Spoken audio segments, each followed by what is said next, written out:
जय हिंद दोस्तों, स्वागत है आपका आपके अपने टॉप क्लास ट्यूशन में।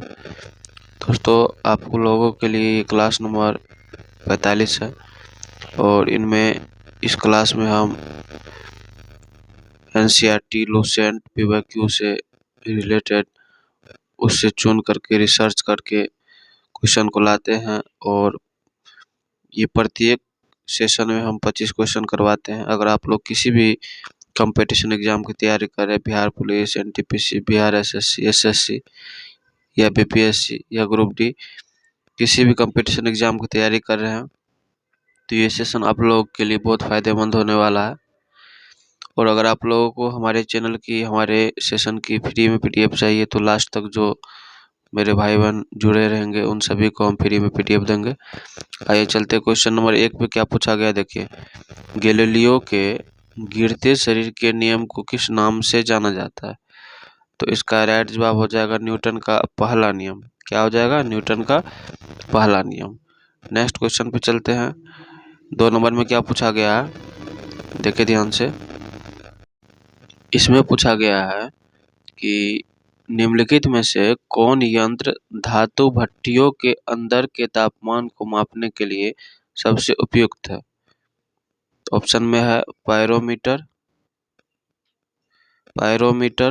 थर्मोकपल, थर्मामीटर या थर्मिस्टर।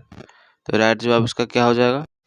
इसका राइट जवाब हो जाएगा आपको पायरोमीटर। क्या हो जाएगा? पायरोमीटर। नेक्स्ट क्वेश्चन पर आते हैं। क्वेश्चन नंबर 3 में पूछा गया है। दोस्तों, अगर आप लोग जो इस चैनल पर नए आए हैं उन सभी से रिक्वेस्ट है कि कृपया इस चैनल को आप लोग सब्सक्राइब और लाइक ज़रूर कर दीजिएगा, क्योंकि आने वाले नेक्स्ट क्लास का आप लोग को नोटिफिकेशन मिल जाएगा। देखिए, निम्नलिखित में से कौन से यंत्र का प्रयोग आर्द्रता को मापने के लिए किया जाता है? आर्द्रता को मापने के लिए आपको ऑप्शन नंबर बी, आर्द्रता मापी यंत्र का प्रयोग किया जाता है। नेक्स्ट क्वेश्चन पूछा गया है 4 नंबर में। देखिए, 4 नंबर में कहा गया है निम्नलिखित में से कौन सा एक सदिश मात्रा नहीं है? तो ये आपको हो जाएगा बल। क्या हो जाएगा? बल। सदिश मात्रा क्या नहीं है? बल नहीं है। 5 नंबर में है, देखिए ध्यान से। 5 नंबर में पूछा गया है शुद्ध बर्फ किस तापमान फ़ारेनहाइट पर पिघलती है? तो इसका राइट जवाब हो जाएगा 32 डिग्री फ़ारेनहाइट पर। क्या हो जाएगा? 32 डिग्री फ़ारेनहाइट पर। उसके बाद 6 नंबर में है। 6 नंबर का क्वेश्चन कह रहा है निम्नलिखित में से सूर्य तथा पृथ्वी से निकलने वाली ऊष्मा के अवशोषण के लिए सबसे आवश्यक क्या है? तो ऊष्मा के अवशोषण के लिए सबसे आवश्यक कार्बन डाइऑक्साइड है। क्या है? Carbon dioxide. 7 नंबर में निम्नलिखित में से कौन एक सदिश मात्रा नहीं है? निम्नलिखित में से कौन एक सदिश मात्रा नहीं है? तो विद्युत धारा नहीं है। क्या नहीं है? विद्युत धारा। 8 नंबर में पूछा गया है कि वाहनों को सुरक्षित मोड़ देने के लिए आवश्यक केंद्रीय बल प्रदान करने हेतु किसी घुमावदार सड़क के बाहरी किनारों को आंतरिक किनारों से ऊपर करने की प्रक्रिया को क्या कहते हैं? आप लोगों ने दोस्तों देखा होगा, जैसे सड़क है ऐसे जा रही है, ठीक है, तो यहाँ पर जो मोड़ है तो इसमें क्या किया जाता है? तो इस भाग से ऊंचा कर दिया जाता है। तो यहाँ पर केंद्रीय बल प्रदान करने के कारण इस भाग को ऊंचा किया जाता है। तो इस प्रक्रिया को क्या कहा जाता है? इस प्रक्रिया को कहा जाता है ढालू सड़क या सड़क की बैंकिंग। क्या कहा जाता है? ढालू सड़क या सड़क की बैंकिंग। नेक्स्ट क्वेश्चन में है जब प्रकाश किसी किनारे या दरार से गुजरती है तो किसकी वजह से मुड़ जाती है? किसकी वजह से वो मुड़ जाती है? तो ये विवर्तन के वजह से मुड़ जाती है। किसके वजह से मुड़ जाती है? विवर्तन की वजह से। नेक्स्ट है पृथ्वी पर इंद्रधनुष बनने का मुख्य कारण क्या है? तो ये हो जाएगा प्रकाश का अपवर्तन तथा पूर्ण आंतरिक परावर्तन के कारण, ये दोनों हो जाएगा, जिसके कारण पृथ्वी पर इंद्रधनुष बनता है। राइट।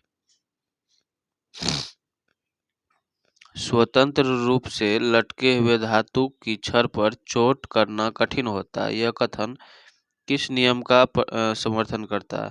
तो ये न्यूटन का तीसरे नियम को समर्थन करता है। किस नियम को? इसमें क्या था? तीसरा है आपको सी नंबर में है। न्यूटन के तीसरे नियम को ये इंगित करता है। ठीक, निम्नलिखित में से किस विद्युत चुंबकीय तरंगों का गुण नहीं है? तो ये आपको ऑप्शन नंबर ए हो जाएगा। द्विध्रुव तरंगे ध्रुवन तथा विवर्तन नहीं दिखाती है, जो कि बात ये गलत है। बाद बाकी ये और ये सही है। यहाँ पर क्या पूछा गया? गलत पूछा गया, तो गलत ही जवाब देना है। गलत कोई ढूंढ के निकालना था, तो ऑप्शन नंबर आपका राइट क्या हो जाएगा? ए, लेकिन ए गलत है। और ऑप्शन 3 को बी सी डी ये पूर्ण रूप से सही है, लेकिन आपको ए मार के आना है।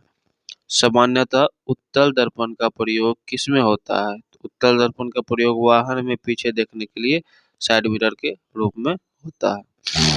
14 नंबर में पूछा गया है, आवृत्ति का एसआई मात्रक क्या होता है? तो आवृत्ति का एसआई मात्रक हर्ट्ज होता है। क्या होता है? हर्ट्ज, आवृत्ति का एसआई मात्रक। नेक्स्ट क्वेश्चन में है 15 नंबर में पूछा गया, देखिए, किस माध्यम में प्रकाश की गति सबसे अधिक होती है? तो प्रकाश गति निर्वात में, जहां पर हवा भी ना हो उस जगह को निर्वात कहा जाता है। प्रकाश की स्पीड वहां पर सबसे अधिक होती है। विद्युत धारा का एसआई मात्रक क्या होता है? तो विद्युत धारा का एसआई मात्रक एम्पियर होता है। क्या होता है? एम्पियर होता है। यदि परावर्तित दर्पण में वस्तुएं सीधी और उल्टी दिखाई देती है तो किस प्रकार के दर्पण का प्रयोग किया गया है? अवतल दर्पण का प्रयोग किया गया। किसका प्रयोग किया गया है? अवतल दर्पण का प्रयोग किया गया। साबुन का बुलबुला किस कारण गोल आकार का प्राप्त होता है? तो ये पृष्ठ तनों के कारण ये गोल गोल आकार का दिखाई देता है। किसके आकार का? साबुन का जो वो होता है, बुलबुला होता है, जो गोल गोल आकार का दिखाई देता है, वो पृष्ठ तनों के कारण ही गोल बन जाता है। 19 नंबर में पूछा गया है, देखिए ध्यान से, ऊपर से देखने पर पानी का टैंक ऊंचा क्यों दिखाई देता है? ऊपर से देखने पर पानी का टैंक ऊंचा क्यों दिखाई देता है? तो ये प्रकाश के अपवर्तन के कारण। किसके कारण? प्रकाश के अपवर्तन के कारण पानी का टैंक ऊपर दिखाई देता है। लाल तथा हरे रंग के मिश्रण से कौन सा रंग प्राप्त होता है? तो ये पीला प्राप्त होता है। लाल और हरा को अगर हम मिक्स करेंगे तो ये कौन सा रंग प्राप्त होगा? पीला प्राप्त होगा। निम्नलिखित में से किस स्थान पर एक वस्तु का भार सर्वाधिक होता है?